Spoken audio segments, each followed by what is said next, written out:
Here to dive into industry trends with leading ETF experts, this is ETF Spotlight with Nina Mishra. Hello and welcome to ETF Spotlight. I'm your host, Nina Mishra. My guests today are Stacey Morris, Director of Research at Alerian, and Paul Baiocchi, Senior Investment Strategy Advisor at ALPS. We're talking about oil and some related ETFs today. Stacey and Paul are joining us via Skype. Stacey and Paul, welcome. Thanks so much for joining us. Thanks for having us, Nina. So last month, something very unusual happened, something which has never happened before, and that is oil prices turned negative. Now, it is very difficult to imagine how the price of any useful commodity like oil can go negative. But before we talk about negative oil prices, let's talk about the weakness in oil in general. So oil has been under pressure for the past several months or several events, past few years. And even before the coronavirus brought global travel to a halt, oil was very weak and energy was the worst performing sector last year. Oil has rebounded very strongly this week, and we'll talk about that later. But even with this rebound, oil is down almost 60% this year. So tell us why oil prices are down so much lately. So if we kind of go back to the beginning of this year, it's hard to believe it now, but WTI oil prices were over $60 per barrel in early January, and we were worried about geopolitical risk, and there was rising tension between the U.S. and Iran. And then, you fast forward a couple of months, and oil prices are down significantly, mainly due to the collapse in oil demand that we've seen related to COVID-19. If we step back a little bit, though, things started to get bad in March. OPEC and its counterparts met March 5th and 6th and essentially couldn't come to an agreement on cuts. And then Saudi Arabia over the weekend cut their selling prices into every market and announced that they would start ramping up production. So essentially you had an oil price war start, in early to mid-March, right as oil demand was starting to plummet from the coronavirus. Again, if you fast forward a few weeks from there, on April 12th, OPEC and its counterparts agreed to cut production by about 10 million barrels per day, which is directionally helpful, but it's still small relative to the demand impact that we saw from COVID-19 and continue to experience from COVID-19. There's been a lot of attention around supply and OPEC plus, but really what the heart of the issue is a demand issue. So with the world just kind of grinding to a halt, the magnitude of the impact to oil demand has been huge, much more significant than what we saw during the financial crisis, for example, or any other real example in the past that we can point to. The International Energy Agency, which is the main kind of energy body that the world looks to for global oil information, they're forecasting that global oil demand in the second quarter will be down about 23% or 23 million barrels per day. For context, the U.S. consumes about 20 million barrels per day. So that's a huge decline in demand that we're expecting.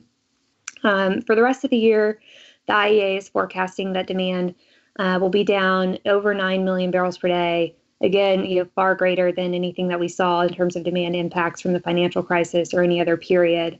And even in December, the year-over-year demand decline is expected to be about 3 million barrels per day or 3%. So with demand really collapsing and, thankfully where we are now, the worst of the demand impact is really kind of starting to be behind us. But you've had more and more barrels moving into storage. And the concern has been that the U.S. and even the rest of the world will start to run out of places to put oil. And that's really what's pressured prices and led to some complications with the WTI crude contract, as you alluded to as well. So it's really, the demand impact from COVID-19 that's really what's weighed on oil prices this year. Okay, very interesting. And as you mentioned, demand has really plummeted this year. And Production has not gone down as much, and you mentioned the price war. And I also read somewhere that shutting production is not very easy. You cannot just turn it off like a tap because there is risk of damage to the well and pressure loss. Is that correct? That's right. So it all depends kind of on what producing assets you're talking about in terms of the potential kind of ramifications of shutting in production and what may look like if you bring production back online later. There's not necessarily a good rule of thumb across the board, but one potential risk of shutting in production is longer term damage to a reservoir. Now, of course, producing companies are going to be smart about shutting in production, and they'll be aware of those risks, and they'll make decisions for their portfolio and cut production in the areas where it makes the most sense. But that is one potential issue. I'd just like to sort of add that oil often captures the headlines because it's the commodity that people are most focused on from a market perspective. But it's also important to point out that the domestic energy mix from a production and consumption perspective is very much inclusive of natural gas. A lot of the production gains we've seen in the United States have been on the natural gas side. A lot of the consumption in this country that's even ongoing now through this crisis is driven by natural gas, whether that be electricity generation or otherwise. And to that end, I think it's worth noting that in the month of April, natural gas prices, although they were depressed as well and coming off a low base, did rise significantly in April. And the consumption measures and consumption metrics around natural gas have been sustained to a greater degree than the consumption side of the equation for oil. And when we talk about energy infrastructure and when we talk about energy consumption in this country, natural gas often gets lost in the shuffle because it doesn't provide the types of headlines that oil does, but it's also a story that paints perhaps a much better picture currently than the oil side. Very interesting. So Stacey, you mentioned WTI, the term WTI, and I don't think many of us are familiar with the difference between WTI and Brent. And since we will be talking about futures as well, could you please explain the difference between WTI and Brent oil and also the physical and futures markets? Sure. So when we talk about WTI, stands for West Texas. It's essentially the crude benchmark for the United States, and it's priced in Cushing, Oklahoma. So when most people talk about U.S. oil prices, they're focused on WTI crude oil at Cushing as the main benchmark. Of course, there are a number of regional crude benchmarks that you can follow as well, different types of crude grades that have their own price points. But for the U.S., most people look at WTI. Brent, on the other hand, is priced in the North Sea. It's more of an international benchmark for crude. Again, there are several global price markers for oil, but Brent is the kind of global benchmark that most people tend to look at. So that's why you hear most of the conversations around crude, either talking about Brent or WTI. They're both light sweet crudes, benchmark crudes. WTI is just, the U.S. Kind of equivalent, whereas Brent is North Sea focused. Sure. And could you talk a little bit about the difference between futures and physical markets for oil? Sure. So a lot of times market observers are probably focused on the spot price of oil, but there's also, a forward curve as well. When we think about the forward curve, it's essentially prices for oil in the future. And the curve can either be in contango or it can be in backwardation. When the curve is backwardated, the price of oil in the future is lower than the current spot price. When the curve is in contango, the price in the future is higher than the current spot price. So where we are today, the curve is in contango, and that really reflects the fact that we have oversupply in the market right now. So, given the weakness in oil demand, the fact that we have plenty of crude right now, prices in the future are expected to be higher than they are currently. And when the market's in contango, that increases demand for storage. If you're able to, you can buy oil cheaply today in the spot market, store it, and then sell it later at a higher price and make a profit. But of course, with storage around the world filling up, there's just not as much storage capacity, so there isn't as much of an ability to take advantage of that. But where we are today, the curve's in contango, and for those that have spare storage capacity, it's an advantage for them. So let's talk about negative oil prices on that particular day. And that was on Monday, April 20th. And the price on the futures contract for WTI crude that was due to expire on that Tuesday, it fell to minus $37 a barrel.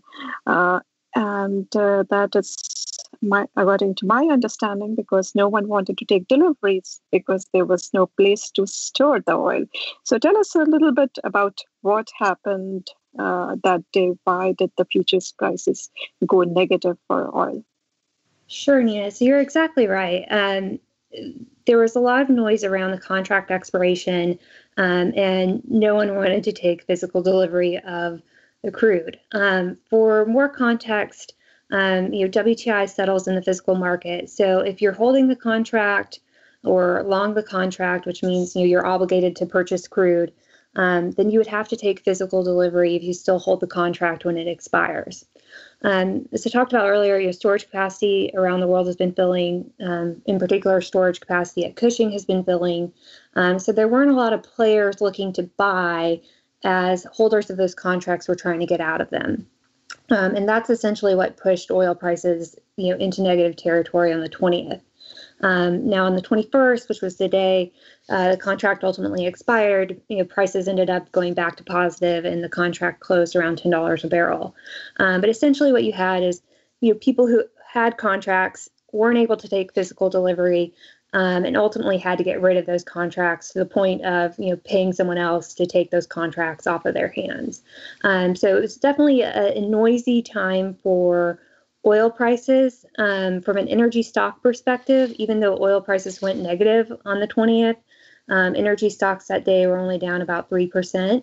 So investors, from an energy equity standpoint, were kind of clearly looking past the noise around the May contract and understood that there was, some nuances and special situations happening with that particular contract expiration.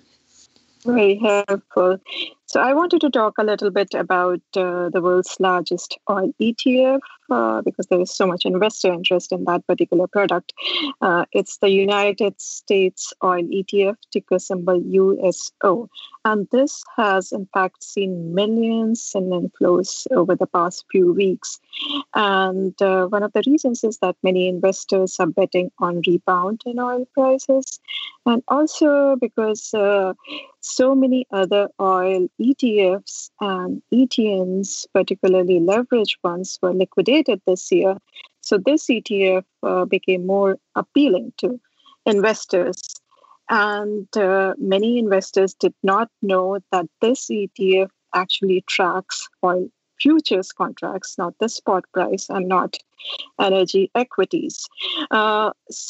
And you talked about contango. You explained what contango is. So every month, this fund had to sell the nearest contract and buy the next month contract. And as you mentioned, the market is in contango. So that rollover resulted in losses for investors. And the ETF is down actually more than 80% this year itself. And with the implosion in oil prices and all the issues in the futures market, this fund has made many changes in its strategies, in the past few days, and it looks more like an actively managed ETF is now. But investors should remember that these products, these future tracking products, they are usually meant for active traders or more sophisticated investors just to hedge or take short positions. They are usually not meant for retail investors who do not understand them. Now, with that in background, I wanted to ask you about your outlook for oil prices in the near term first. Oil has rebounded strongly this week. In fact, this could be one of the best weeks in history for oil. And that is mainly because many parts of the economy have started reopening. So demand has seen some increase this week, and there is optimism regarding demand too. So do you think oil can continue to rebound? Where do you see oil in the shorter term? Yeah, so as you mentioned, we are starting to see signs of demand improvement. We've seen that also, observed on earnings calls from energy companies over the last week or two as well. Refiners and majors are seeing an improvement on the ground that lines up with some of the data that we've received from other sources. So demand is starting to improve.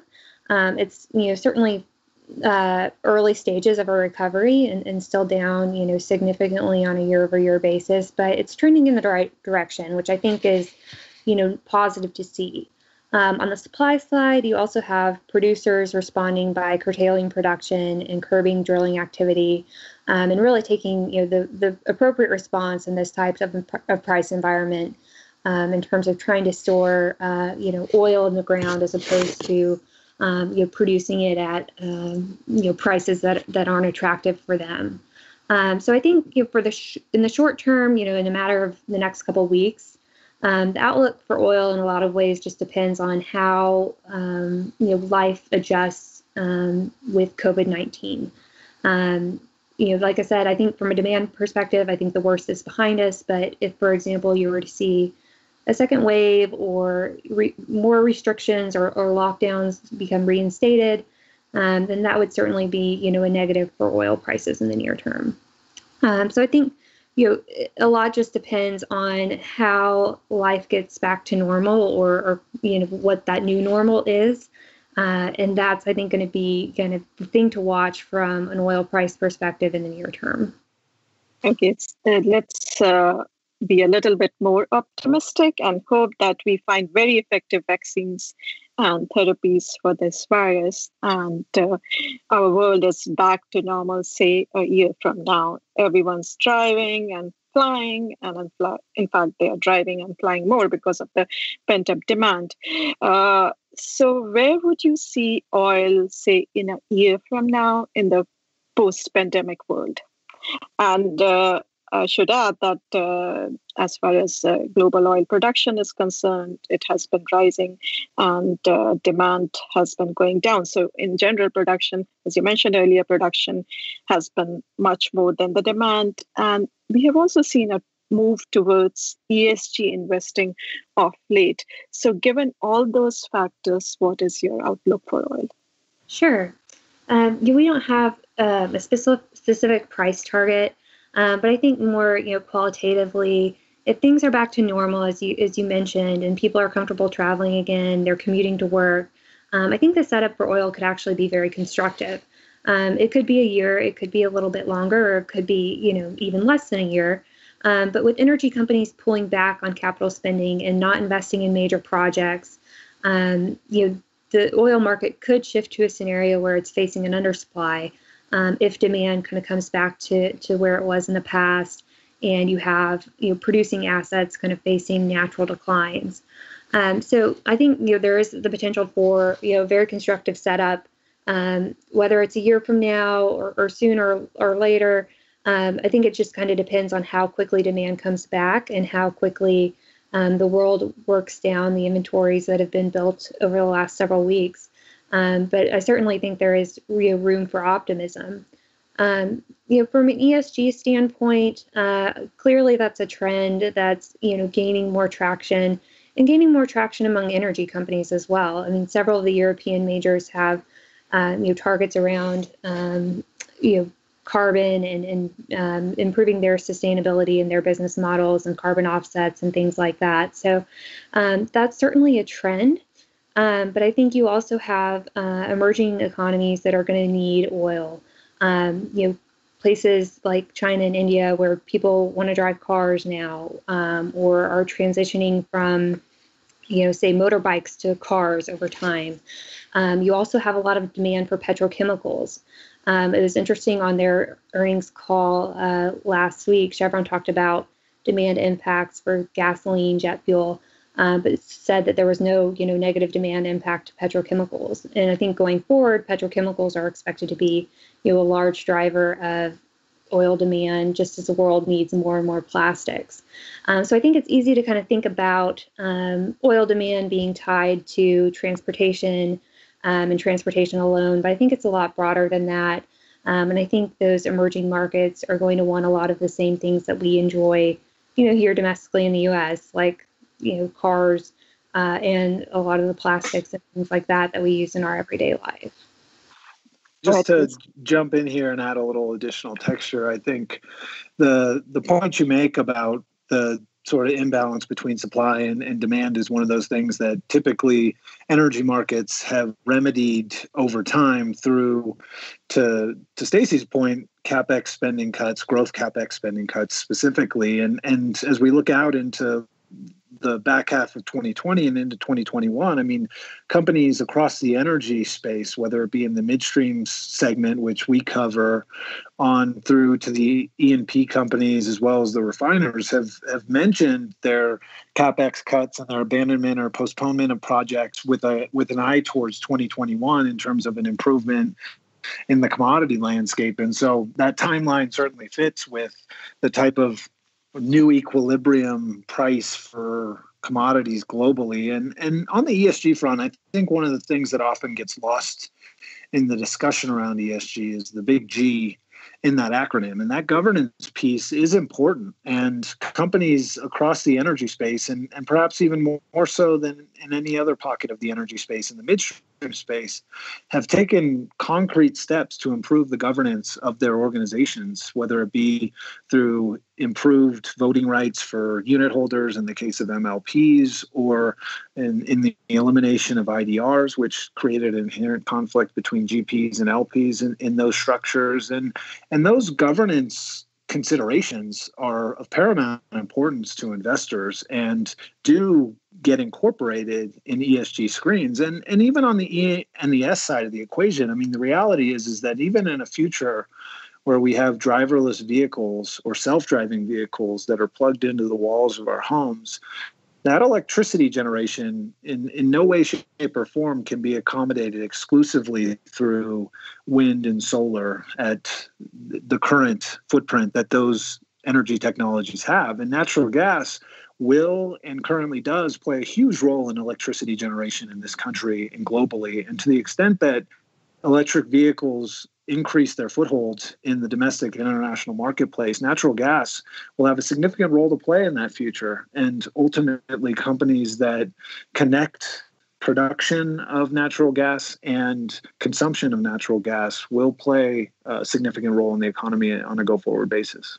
Very interesting points. I particularly liked your point regarding governance. And in fact, many investors may not be aware that more ESG funds hold maybe Chevron and Valero than Berkshire Hathaway, because Berkshire Hathaway that scores low on G metrics, on governance metrics, and whereas these energy companies, they score pretty high on governance.